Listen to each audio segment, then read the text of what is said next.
Today we remember the men and women who have served our country and sacrificed their lives, along with honoring the Oak Ridge High School seniors who decided to join the United States military to serve our country.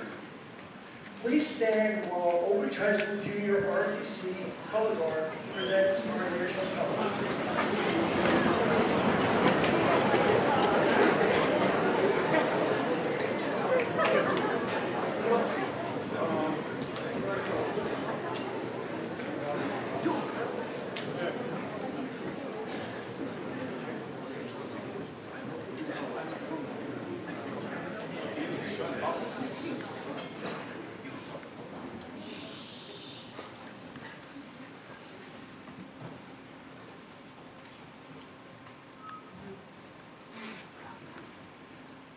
Please remain standing as Emily Starling sings our national anthem.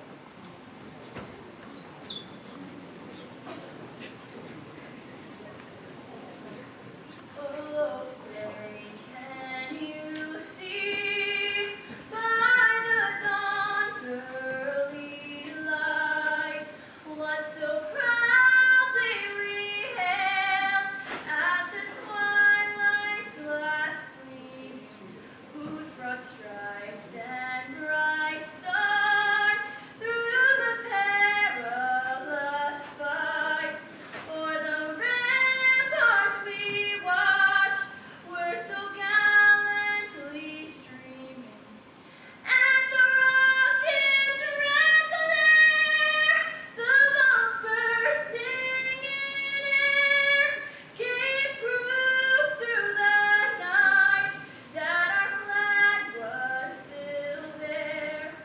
Oh, say does that star-spangled banner yet wave o'er the land of the free and the home of the brave?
Remembrance of our fallen heroes, of our nation's finest.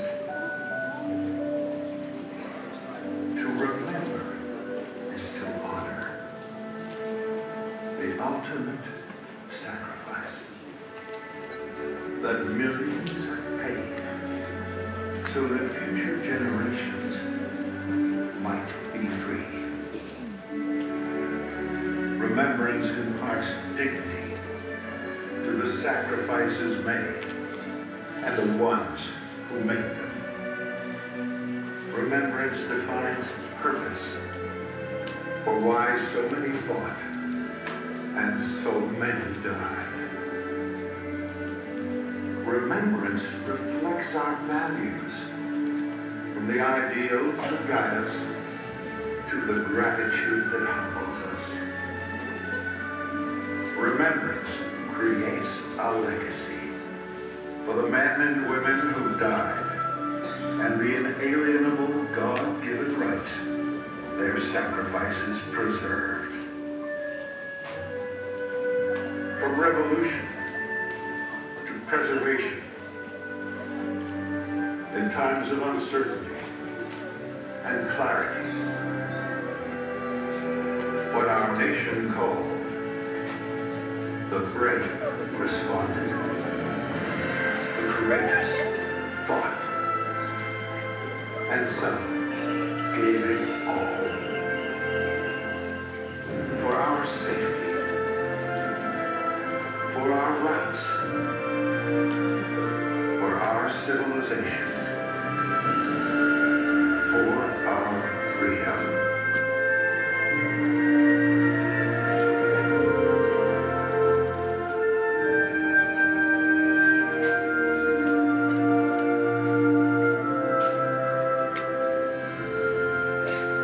This is why we remember.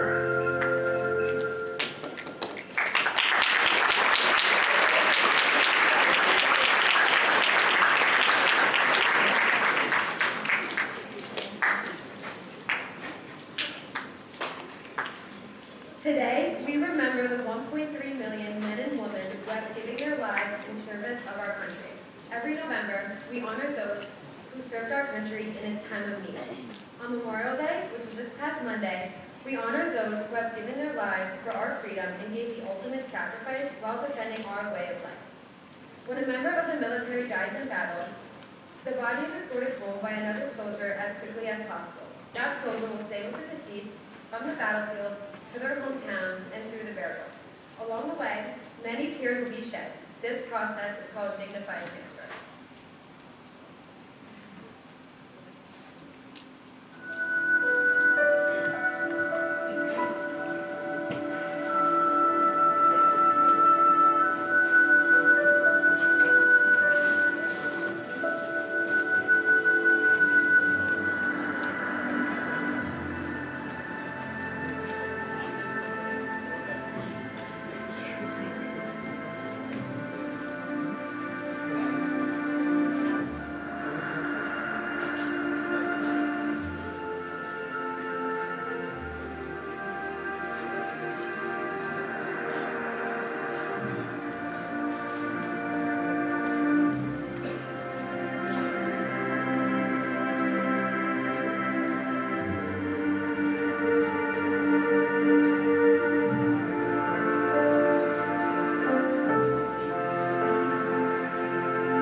During war, the average age of a service person is approximately 19 years old, 1 year older than most of us. Well, in the military, lives are cut short, and these men and women will never get a chance to live the life that they deserve. As you move on to college, trade schools, or work, I am confident that you will follow your passions while chasing your dreams. Unfortunately, the 1.3 million men and women who died defending our country were not able to follow their dreams or achieve their goals. Many were not able to go to college or fall in love, while many had wives and kids. For these kids, they will never have a parent to teach them to ride a bike, throw a baseball, or help them with their homework. Their daughters will not have a dad to walk them down the aisle on their wedding day. With each name we read is a family who was destroyed. These men and women came from all over the nation, from every ethnic group and socioeconomic level. Throughout our country, there are memorials with each name etched onto the walls. With each name comes a family who was ripped apart without a say, completely shattered due to the atrocity of war. Let us introduce you to one of these families.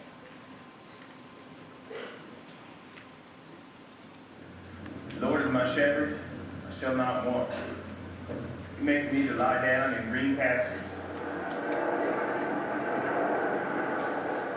It happened 3 weeks ago while on a mission deep in Afghanistan.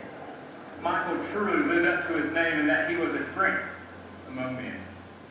Sergeant Michael Prince, hit by enemy fire, made the ultimate sacrifice for his country. Sergeant Prince never left a man behind no matter what was going on. And the military promised never to leave him nor his family behind.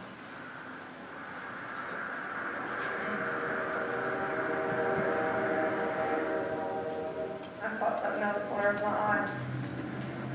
And when I looked up, there they were. 2 men in uniform. I knew when I seen them, they were there to tell me that my husband had been killed. Sharina Prince's husband was 28-year-old Sergeant Michael Prince of the Oklahoma National Guard, a family man, a local policeman who joined the Guard 11 years ago. Never in my 27 years of life would I ever thought that I would have been a widow. A rocket-propelled grenade took his life and changed hers. I understand you collapsed. I hit my knees. They came in and shattered my world. It's bitter news the military delivers the same way each time. A service member of equal or higher rank and a chaplain show up in uniform. There have been 12 such notifications in Sergeant Prince's unit since July.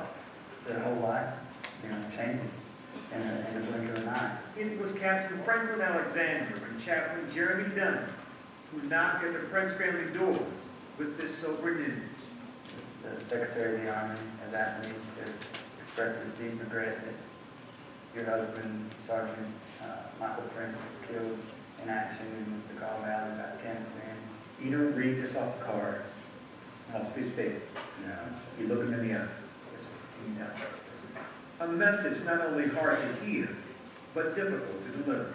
How do you manage all that when you're in the midst of all that? It's hard. I just about lost it when she told her daughter before you. I think that's the hardest thing I've ever done. What'd you say to her daughter? She said, these men are here to tell you that Daddy's not coming home. And that's how it begins, what the military calls the dignified transfer. From the battlefield in Afghanistan to Dover Air Base, to Sergeant Prince's home state of Oklahoma. A service member stood by his side, part of the soldier's creed, leave no man behind.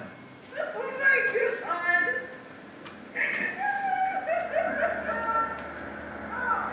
When the sergeant's remains arrived at the Oklahoma City airport, his wife, his family, and close friends were waiting. There was grief and pride in equal measure. What did you say to your husband today when you were at the airport? It's like you two were talking for a while. That I just loved him. He was my best friend. And that there was nothing that I could do to make him better. That's what you're supposed to do with your wife, is make things better. Neighbors couldn't make it better either, but thousands tried. For 38.5 miles, Sergeant Prince's body was transferred to his hometown of Lincoln. Oklahomans lined the highway, back roads, small towns. School was let out early, businesses closed. For nearly an hour, friends, neighbors, strangers stood still. To see people that I've never met, never seen a day in my life, cry for the life of my husband because he was lost and died for their freedom, made me feel really proud. Before the memorial service, Sharina Prince spent a few quiet moments alone with her husband. An officer had helped her pick out the casket. The commander of the Oklahoma National Guard offered his condolences. And I want to just tell you how sorry I am for your loss. And Listen closely. You can hear her heartbeat. such a personal hurt like this, why talk to us? Because I think it's important that people know what goes on after the knock at the door. The dignified transfer ends with the funeral. A purple heart for the warrior's widow, and hearts broken for their loved ones left behind. It's my mistake to honor and present this flag on behalf of the President of the United States, the Secretary of the Army, and the people of the grateful nation. What do you want America to know right now? That he's a hero. Hero is a word people use a lot in this country these days. He left his home, his wife, his 2 girls, to willingly give his life in defense of freedom for people that he doesn't even know. That, to me, is a hero. And not the last one. Within hours of Sergeant Michael Prince's burial, before the sun would set over his grave, another member of his National Guard unit was killed in Afghanistan. Another dignified transfer, and almost certainly not the last.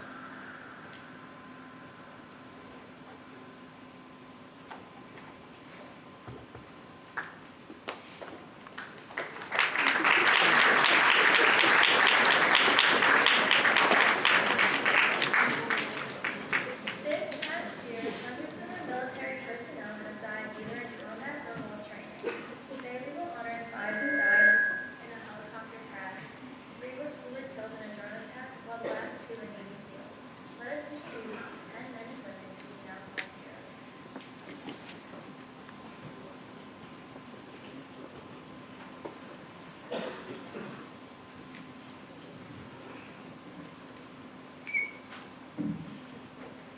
In February of this year, 5 Marines tragically died due to a helicopter crash in California. They are remembered as people who loved their job, loved each other, and loved their country. Here are their stories. Benjamin Moulton.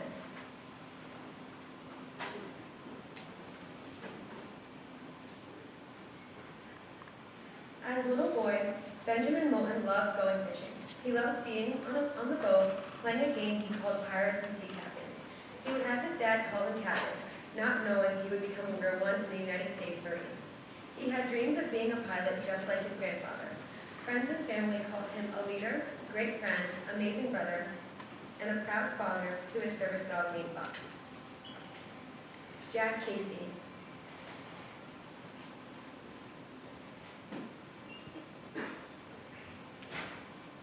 Jack Casey always did the right thing, no matter who was watching. He was very close with his family, being the youngest of 5. He prided himself in being a loyal son, brother, and husband. As a fierce leader, he always attacked a situation head-on, helped carry others' burdens, and always helped find a solution. He leaves behind his wife, whom he was married to for less than a year. Miguel Nava.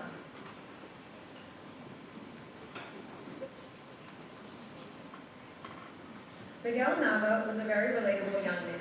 He always enjoyed a nice day on the golf course. His wife expressed how much he enjoyed a cozy midday nap. He always loved his family, leaving behind his brother, wife, and a 5-month-old son. He planned on continuing to grow his family when he came back from this assignment. Donovan Davis.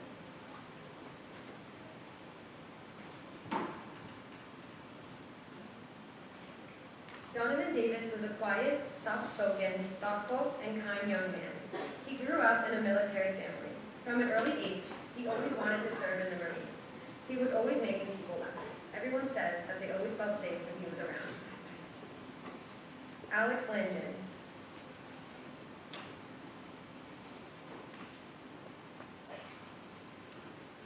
Since Alex Langin was 3 years old, he always knew he wanted to be a Marine. He wanted to be a hero, just like his father. Shortly before his death, Alex got married. His wife talked about his hope to settle down, start a family, buy a house, and adopt a couple of dogs.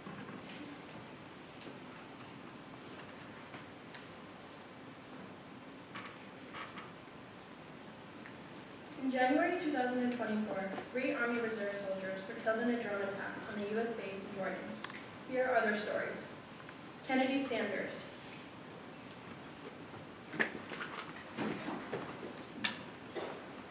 Kennedy Sanders was a woman who had millions of dreams and lived her life to the fullest. She hoped to go back to school after she served to become an X-ray technician. She was extremely family-oriented, and while she was deployed, she called her parents almost every day. They spoke on the day she died, and Kennedy was ecstatic over her plans to buy a motorcycle the minute she returned home. The street she grew up on is now named after her. William Jerome Rivers.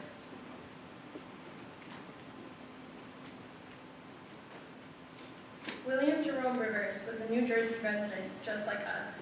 He served in the Army for over a decade, and he intended to his career. His favorite thing to do was to protect the people and the freedom of this country. He never stepped back from a problem, but instead faced it head on for the greater good. He leaves behind his wife and son. Breonna Alexandria Moffett.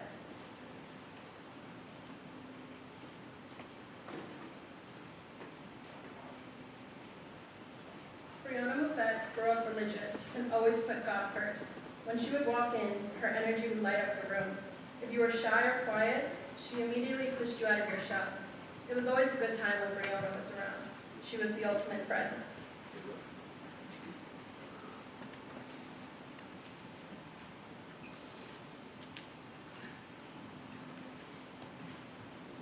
January 2024, 2 Navy SEALs fell into the water and were missing in their efforts to board a ship carrying Iranian weapons.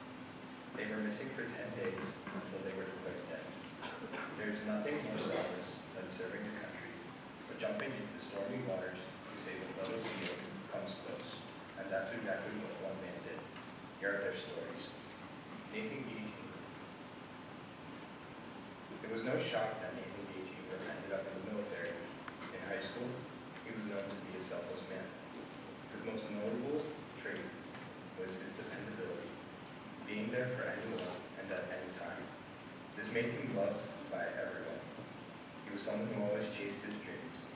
His final dream was starting a family with his wife, who he leaves behind. Christopher Chambers, the man who tried to save Nathan.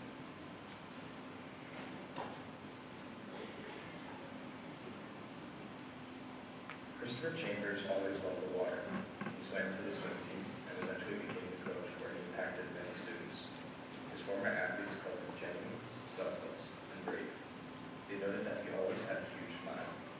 When his family found out that he dived in to save a fellow SEAL, they said, "Diving in to save a friend is what Chris would do."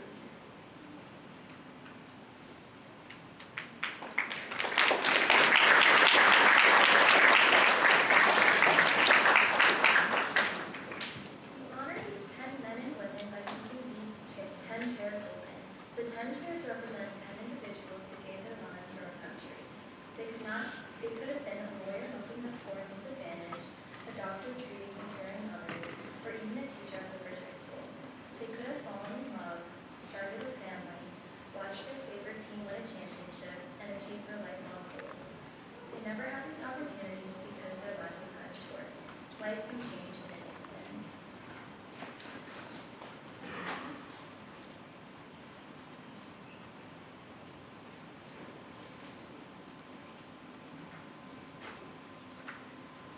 One year. When I was 18, I worried about learning enough to pass final exams. Would I have enough gas in my car? When I was 18, friends going their own way after graduation. When I was 18, having a date to the senior prom. When I was 18, losing my partner. When I was 19, I worried about learning enough to survive war, not my final exam. When I was 19, having enough ammunition in my rifle rather than gas for my car. When I was 19, my friends being killed in a battle rather than going their own way. When I was 19, being point man on an ambush, not having a date to the senior prom. When I was 19, losing my life rather than losing my partner. At this time, please stand for a moment of silence to honor these brave men and women.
First, I hope you never have to experience war.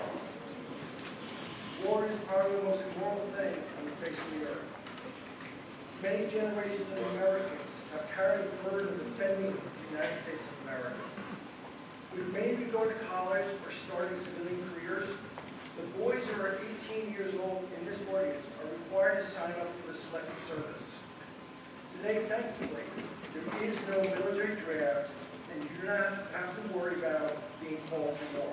The reason is you have this choice is that in this country there are young men and women who decide to be part of something bigger than themselves. 8 members of your senior class have decided to join our country's military and serve our nation. The reason there is no draft is because these seniors have willingly signed up. If these young men didn't volunteer, you would have to serve. So basically, they're serving their country so you don't have to. At this time, let's honor your fellow seniors who are defending this great nation.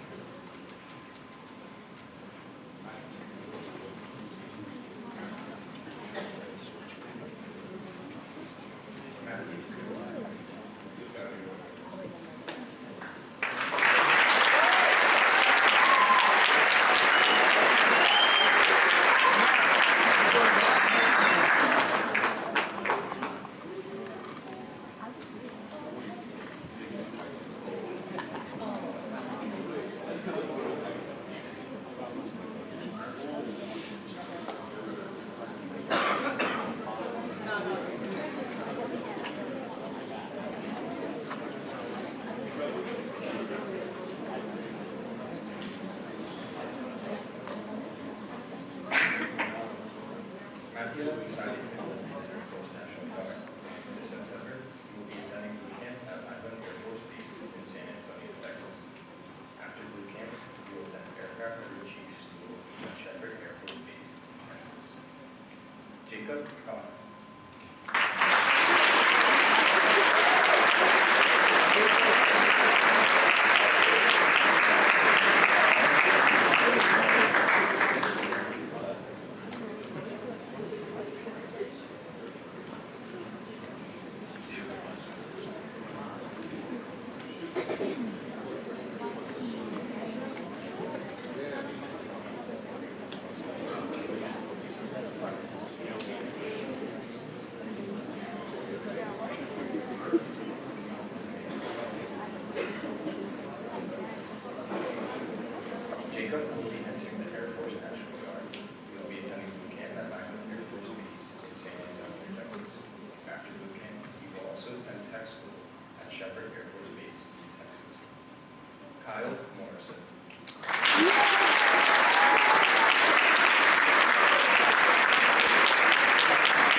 Ryan Dorsey.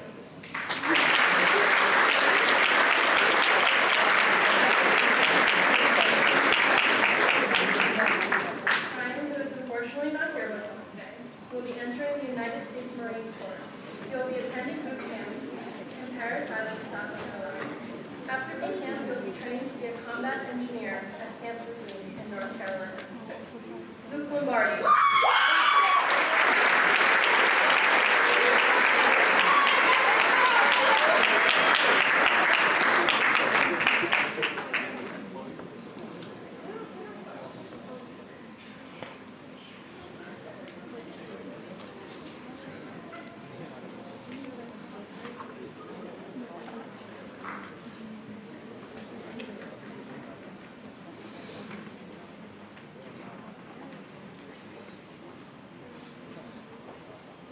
Luke will be entering the United States Marine Corps. He is going to be attending boot camp in Parris Island, South Carolina. After boot camp, he will be attending the Air Rescue Firefighting School at Goodfellow Air Force Base in San Angelo, Texas. Joseph Shamus.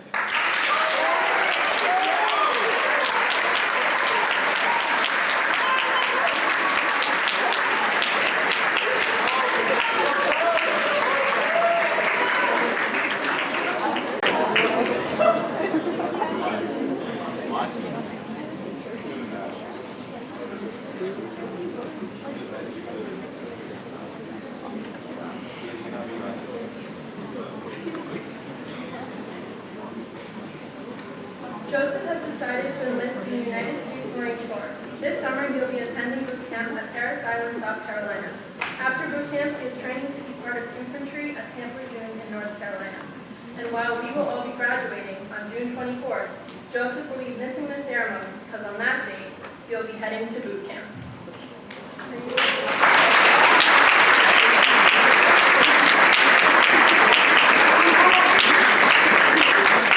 Danny Kim.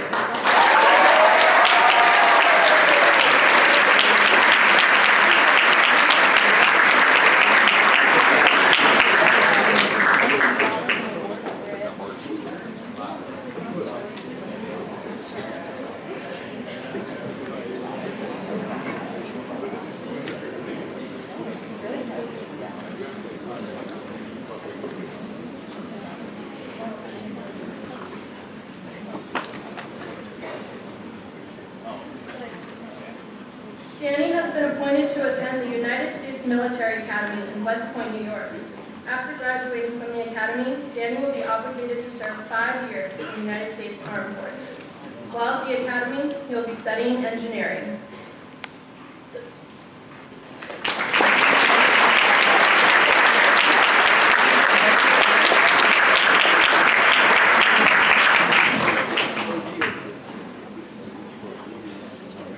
Speaking for all of Old Bridge, we thank you for your future commitment to our country. We wish you much success. More importantly, we also pray that you remain safe as you do your duty. You have made Old Bridge proud, and we thank you for volunteering to serve our country. We love you and Godspeed.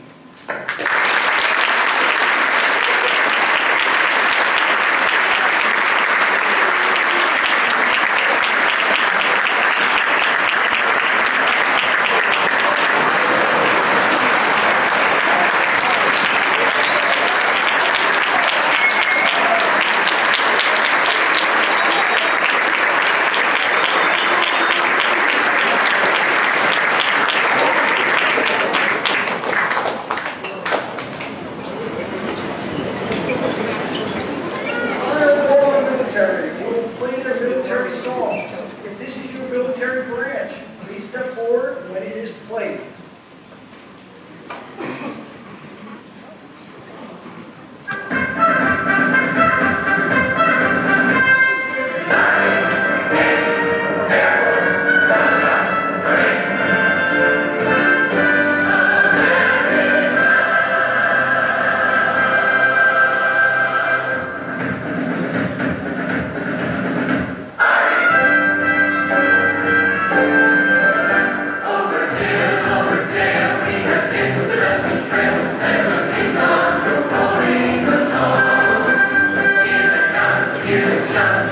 Marching all about,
commissioned as follows. These young men will be taking this oath to defend this nation. Please repeat after me. I do solemnly swear that I will support and defend the Constitution of the United States against all enemies, foreign and domestic, that I will bear the true faith and allegiance to the same, and that I will obey the orders of the President of the United States and the orders of the officers appointed over me, according to regulations and the Uniform Code of Military Justice. So help me God.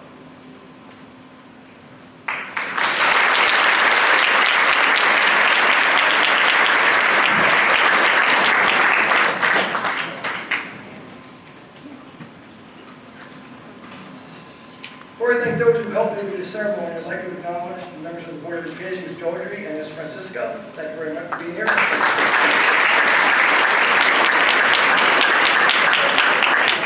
also acknowledge our superintendent, Mrs. Cedina, and assistant superintendent, Ms. Holter. Thank you very much.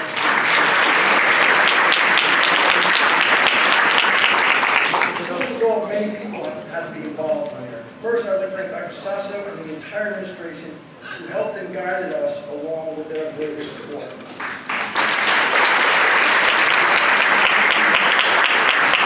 We'd also like to thank Engineer RDC and Mr. Gajewski and his group of students who helped with the lights and the sound.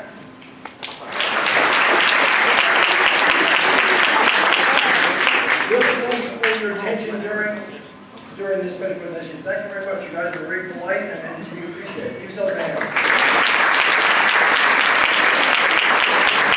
I would especially like to thank my peer leadership class who organized this wonderful program. I'm proud of you all and the hard work you put in to make this ceremony successful. Of course, again, we thank those seniors for their future sacrifice.